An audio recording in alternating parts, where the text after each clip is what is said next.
Түз эфирдеги берүүлөрүбүздү Күн маек программасы менен улантабыз. Аны мен Каныкей Бозгунов алып барам. Саламатсыздарбы? Бүгүнкү берүүбүздө ИАЭП өлкөлөрүндө эмгек мигранттарына пенсия чегерүү боюнча кененирээк маалымат берели деп атабыз. Ал үчүн биздин студиябызга Социалдык фонддун пенсиялык жана тарифтик саясат башкармалыгынын башчысы Жылдыз Кулжанова келди. Саламатсызбы? Студиябызга кош келдиңиз. Ыраазычылык билдиребиз алгач убакыт бөлгөндүгүңүз үчүн. Телекөрүүчүлөргө айта кетели, эгерде бул тема боюнча сиздерди кызыктырган темалар, суроолоруңуздар болсо 0551 68 22 08 номерлар аркылуу байланышка чыгып берсеңиз болот. Жылдыз айым жогоруда белгилегендей, ушу Евразия экономикалык биримдигине кирген өлкөлөр алкагында эмгек мигранттарына пенсия чегерүү боюнча келишим бар. Бул 2019-жылы кол коюлган, анан 21-жылдан январь айынан баштап күчүнө кирген. Ушул тууралуу кенен айтып берсеңиз, бул боюнча кандай иштер жүрүп атат бүгүнкү күндө? Бүгүнкү күндө ушул макулдашуу боюнча кызматташуу жүрүп жатат. Евразия экономикалык бирлигине мүчө мамлекеттердин компетенттүү органдары менен биргеликте ошо пенсия чектөө, төлөө, экспорттоо боюнча ар бир мамлекет менен биз кызматташып, пенсиялар чектелип жатат. Сиз белгилеп кеткендей, бул макулдашуу 21-жылдын 1-январынан тартып күчүнө кирди. Бул макулдашууну иштеп чыгууга жана кол коюуга кандай өбүлгөлөр болду айтып кетейин.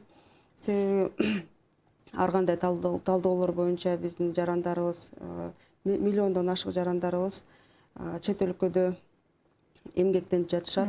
Алардын ошо эмгектенден камсыздандыруу төгүмдөрү биздин системада катталбай, камсыздандыруу стажы толук болбой же такыр эле пенсия укугу жок болуп калган учурларда болгон. Ошон үчүн Евразия экономика бирлигине мүчө мамлекеттер менен биргеликте ушул макулдашууну иштеп чыктык.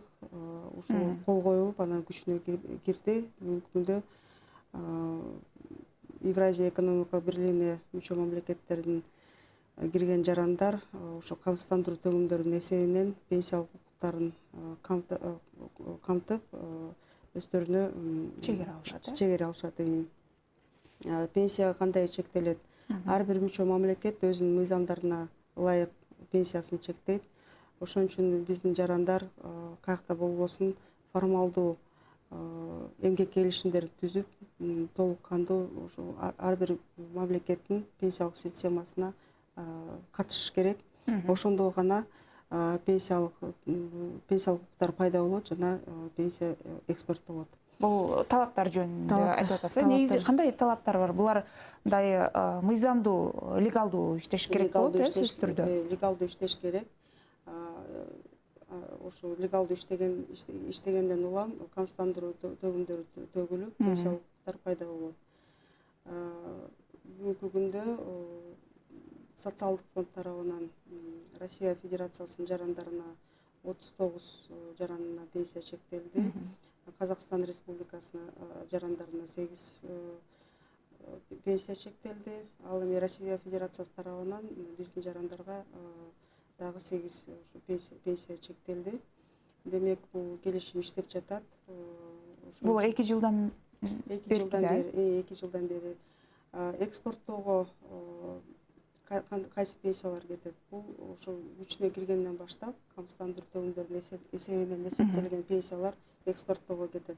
Бирок мисалы катары карап кетели. Мисалы биздин жаран эгерде Россия Федерациясына иштеп камсыздандыруу төгүмдөрүн төлөсө, Россия Федерациясы ошол камсыздандыруу төгүмдөрүнүн эсебинен пенсия ошол мезгил үчүн өзү Россия территориясында иштеген мезгил үчүн пенсияны экспорттоп берет.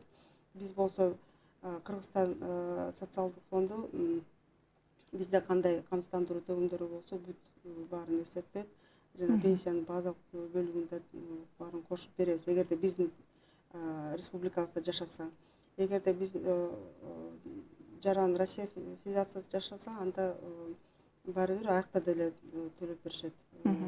Демек, жаран кайсы өлкөдө болбосун, кайсы өлкөдө жашабасын, ал ошол өлкөнүн компетенттүү органына кайрылып, пенсия чектөөгө укуктуу. Демек, мисалы биздин жаран ошол өлкөлөрдө иштеп келген болсо, ИАЭП алкагындагы өлкөлөрдө биз мисалы сиздер аркылуу, соцфонд аркылуу төлөнөт экен да, пенсиясалар. Ооба, жарандар мисалы биздин жаран Россияда иштеп келди, бияка келип социалдык фондко эле кайрылат. Биз керектүү документтердин баарын чогултуп, формулярлардын баарын толтуруп, Россия Федерациясынын социалдык фондуна жиберебиз. Жаранга ошо Россияга барып, документтер чогултуп, тастыктап, андай талаптар жок. Жана ошондой эле мисалы майыптыгы боюнча пенсия чектелип атканда дагы медициналык эксперт комиссиясына дагы аяка барыштын кереги жок. Себеби дегенде сырттан медициналык эксперттөө да каралган. Биякта поликлиникаларда өтүп, формулярлар толтуруп эле биз аркылуу ошо Россиянын соцфондуна жиберебиз. Бул электрондук түрдө жүргүзүлөбү же? Бүгүнкү күндө кагаз түрүндө жүргүзүлүп жатат, бирок электрондук түрдө жүргүзүү үчүн дагы бүт мамлекеттер менен ошо иштеп жатабыз. Жакын арада ошо электрондук дагы кызматташуу болот. Жарандар тарабынан эмне талап кылынат? Ошо легалдуу, мыйзамдуу иштөөдөн сырткары дагы ошол чет мамлекетте ошол ИАЭП алкагында жүргөн өлкөлөрдө жүргөн жарандардан. Легалдуу иштөө, анан кийин кайсы бир компетенттүү органга кайрылса, керектүү документтерди, мисалы паспорту болобу, эмгек китепчеси болобу, болгон документтердин баарын берип, анан формуляр, анкета заявление деген бар, ошону толтурат. Ошонун негизинде бизге, мисалы Россия Федерациянын социалдык фонду, эгерде алар чектеп атса, бизге документтердин баарын жиберет. Силер дагы өзүңөрдүн мезгили учунда чектеп бергиле деп. Биз дагы ошо керектүү болгон документтерди тастыктап чектеп беребиз. Дагы бир жакшы нерсе макулдашууда, эгерде стажы толук эмес болсо, стаж жетишсиз болсо, анда ар бир мүчө мамлекет башка мүчө мамлекетте иштеген стажын дагы кошуу каралган. Анын үчүн биз мисалы Россия Федерациясына же Казакстанга ушундай жетишпеген мезгилдерди бизге тастыктап бергиле, иштегенби, анын стажы барбы. Эгерде алар тастыктап берсе, биз ошол стажды кошуп пенсиялык укукту беребиз. Ошол пенсия чегерүү кандай эсептелет? Анткени ошол эле өлкөлөрдө мисалы ар кандай пенсиянын көлөмү ар кандай да?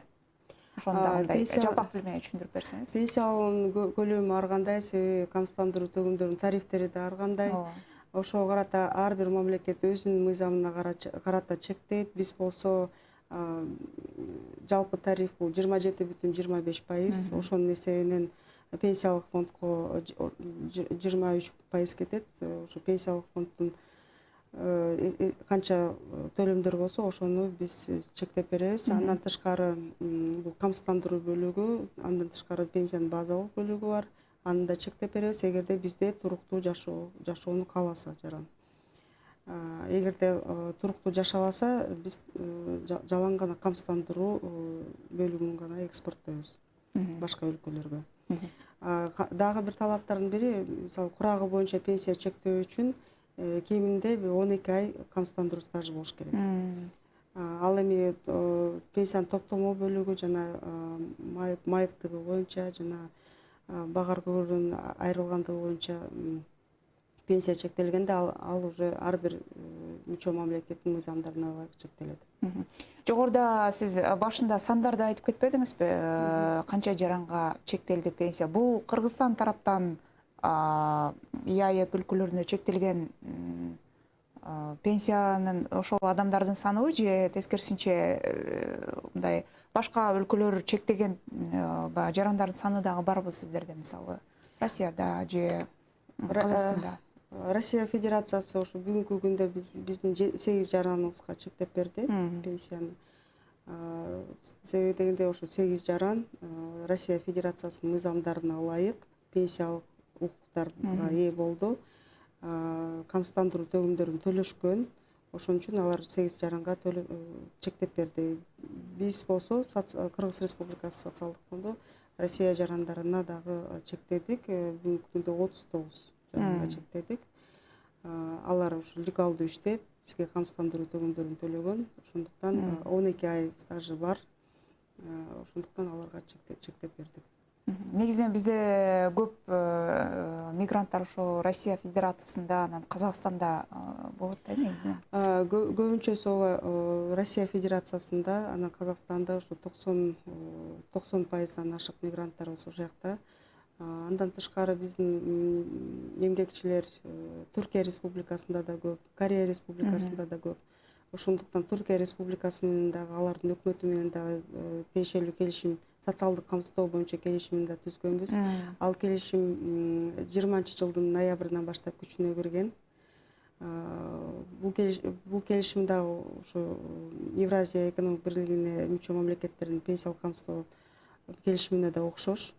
Бирок ал кичине Бул эки тараптуу келишим, ошондо? Бул эки тараптуу келишим. Аякта иштеп жаткан биздин легалдуу иштеп жаткан жарандарыбызга пенсиялык укуктарын пайда кылып атышат. Аякта иштеп, кийин пенсиялык уракка жеткенде алар дагы Түркия Республикасынан пенсияны экспорттоого талап кылса болот. Бирок азырынча чектеле элек. Азырынча Түркия Республикасы чектеди, биздин жарандарга 4 жаранга чектеди. Кыргыз Республикасы чектей элек. Себеби пока андай укуктар пока пайда боло элек. Негизи ушул Түркиядан башка дагы кайсы мамлекеттер менен ушундай келишимдер бар, же болбосо келечекте мындай пландарыңыздар бар ушу түзүү боюнча? Анткени азыр эми бизде расмий маалыматтар боюнча миллиондон ашык жарандарыбыз бизде сыртта жүрөт. Анын баягы ар кайсы өлкөлөрдө, дүйнөнүн булуң бурчунда деп айтсак болот да. Дагы мен айтып кетпедимби, Корея Республикасында да биздин жарандар көп аякта эмгектенип жүрүшөт. Ошондуктан Корея Республикасынын пенсиялык кызматы менен да макулдашуу түзгөнбүз 15-жылы. Бул макулдашуу боюнча эгерде кыргыз жараны ошо Кореяда иштеп, анан бияка келатканда пенсиялык топтоолорун талап кылбаса, бияка келгенде биздин социалдык фондко кайрылат арыз менен. Биз бул арыздын негизинде Корея Республикасынын пенсиялык кызматына кайрылабыз дагы, ошол пенсиялык топтоолорду жана ошо топтоолорго келген кирешелерди экспорттоого талаптар жиберебиз. Алар ошо жарандарга беришет. Бүгүнкү күндө 83 адам кайрылган. Анын ошо 83 адамдын ичинен 68 адамга топтоолор чектелди. 10 адам кайрылуусу четке кагылды. Себеби дегенде ар кандай жагдайлар менен четке кагылат. 6 адамдын кайрылуусу каралууда. Орточо эсеп менен ошо төлөмдөрдүн орточо өлчөмү $3676. Бул бир жолку төлөм болуп төлөнүп берилет. Ооба, сиз туура айтып атасыз, биздин жарандар ошо дүйнөнүн булуң бурчунда жүрүшөт. Ошондуктан биз токтогон жокпуз бул келишимдер менен. Пенсиялык камсыздоо жадында келишимдерди иштеп чыгып, алардын проектин бүгүнкү күндө Өзбекстан Республикасына жөнөттүк, Германия Республикасына жөнөттүк, Японияга жөнөттүк, Молдовияга жөнөттүк.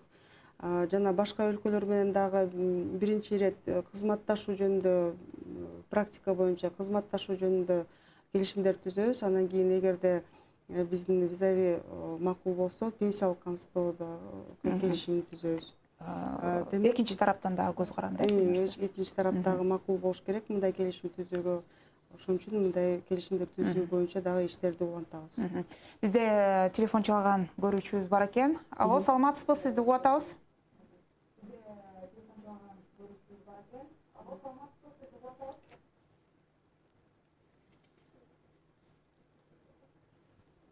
Сизди угуп атабыз, өзүңүз тааныштырып сурооңузду берсеңиз болот.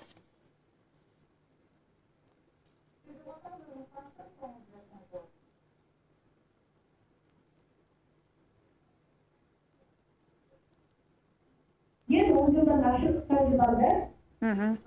Uçurda işleri. Hani tekrar hafta dinle stop. Канча жашта чыксак болот дедим. Канча жашта? Түшүнүктүү, канча жашта пенсияга чыксам болот? 45 yaşta. 45 жашта. Ben işlemeydi. Yolculukta işlep 10 yıldan aşık stajı var. Пенсияга чыкса болобу деп сурап атат. Башка сурооңуз жокпу? Рахмат сизге. Суроо түшүнүктүү эле болуш. Ооба, жалпы пенсиялык курак аялдар үчүн бул 58 жаш. Стаж бул эсептелүүчү стаж аялдар үчүн 20 жыл. Бирок эгерде стажы толук эмес болсо, биз пропорционалдуу түрдө эсептеп беребиз пенсияны. 45 жаштан ким чыга алат? 45 жашта эгерде бийик толуу шарттарда жашап, ошол жакта эмгектенип 15 жылдан кем эмес, анан 3 баласы бар болгон айымдар, алар 45 жашта пенсия чыгууга укуктуу. Дагы эгерде 3 баласы жок, бирок ошо бийик толуу шарттарда эмгектенип иштенсе, алар жалпы пенсиялык курактан 8 жаш эрте, демек 50 жашта айымдар чыкса болот. Дагы категориялар бар. Мөөнөтүнөн мурда чыкчу бул көп балалуу энелер, 5тен ашык баласы болсо, алар 53 жаштан чыгышат. Жалпы пенсиялык курак бул 58 жаш. 58 жаш. Мисалы, стажы жетпей калган болсо, анда бул кандай эсептелет? Демек, пенсияга чыкса болот деген сөз билдирет да? 1 жыл стажы болсо деле чектей беребиз. Бирок 1 жыл стажы болгондо камсыздандыруу төгүмдөрү да аз болгон. Демек, пенсиянын өлчөмү өтө аз көлөмдө болот. Бул абдан чоң көйгөй пенсиялык система үчүн. Себеби ошо 1 жыл стажы менен келип, өтө төмөн пенсияга чыгып, анан мындай пенсияга кантип жашайбыз деген наразычылыктар болот. Бул наразычылыктар себепсиз, дегенде кеминде дегенде аялдар 20 жыл иштеш керек. 20 жылдын ичинде толук кандуу пенсиялык системага финансылык жагынан толук кандуу катышып, пенсияга да жакшы мындай алкылыктуу пенсияга чыга алышат. Ал эми ошо стажы жок, стажы 1 жыл же өтө төмөн болсо, алар кичинекей пенсия менен чыгат. Мындай учурлар болбош үчүн биз азыркы кезде пенсиялык системаны реформалоо боюнча иштерди жүргүзүп жатабыз. Азыр ошо реформа боюнча биз телекөрүүчүнү кабыл алып коюп, андан кийин айтып берсек. Саламатсызбы, сизди угуп атабыз. Саламатсыңарбы? Мен сиге Нарындан, Жамбулак деген айылдан чыгып атам. Мен деген ошол 1 бала менен чыктым. Карылык менен 60ка чыкканда. Анан кийин менин пенсиям ушул эле болуп калды. 2400 эмнеге аз деп ошону сурайын деп аткам. Башка сурооңуз жокпу? Рахмат сизге. Түшүнүктүү болдубу суроо? Түшүнүктүү болду. Бул ошондой эле учур болушу мүмкүн. Себеби дегенде стажы өтө эле аз болгон, камсыздандыруу төгүмдөрү өтө аз болгон. Ошондуктан ушундай пенсия 2000 сом пенсия менен чектелген. Бирок эгерде мындай калоо болсо, биз фамилиясын калтырып койсо, бизге аты жөнүн биз мында бир сыйра текшерип, пенсиялык иш кагазын карап көрөлү.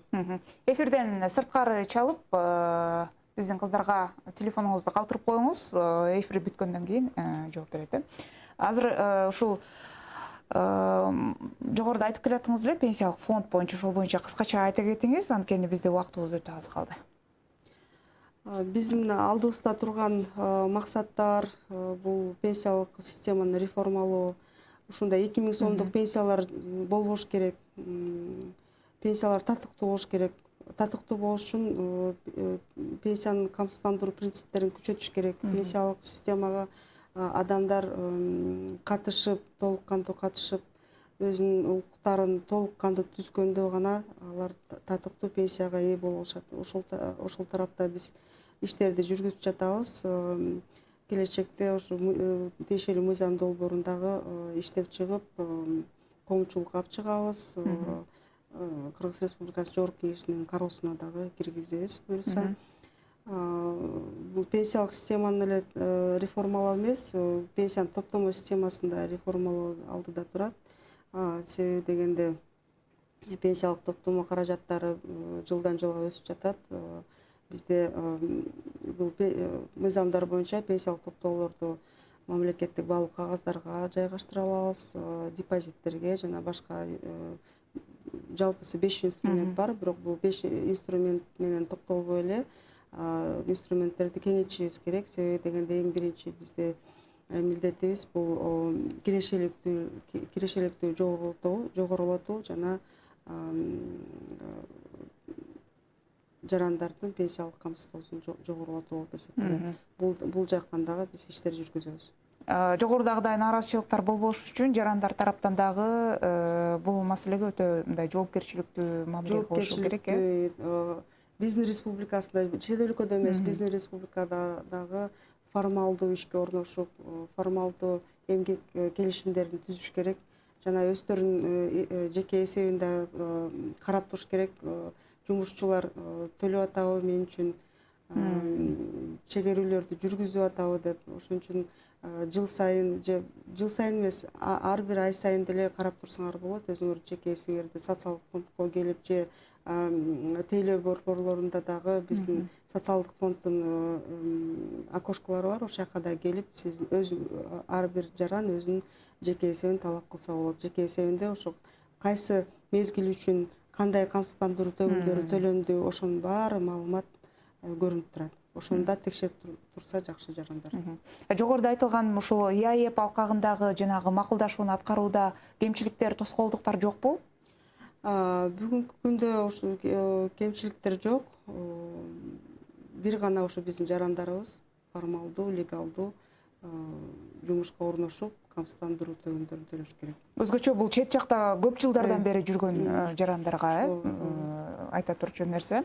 Рахмат сизге, Илзайым. Ыраазычылык билдиребиз убактыңызды бөлгөндүгүңүз үчүн. Убакыт кыска болуп калды. Бизде дагы жарандарыбыз көп суроолорун бере албай калды окшойт. Ишиңизге ийгилик каалайбыз. Рахмат. Ушуну менен күн маекти жыйынтыктайбыз. Аны мен Каныкей Бозгунова алып бардым. Амандыкта көрүшөлү.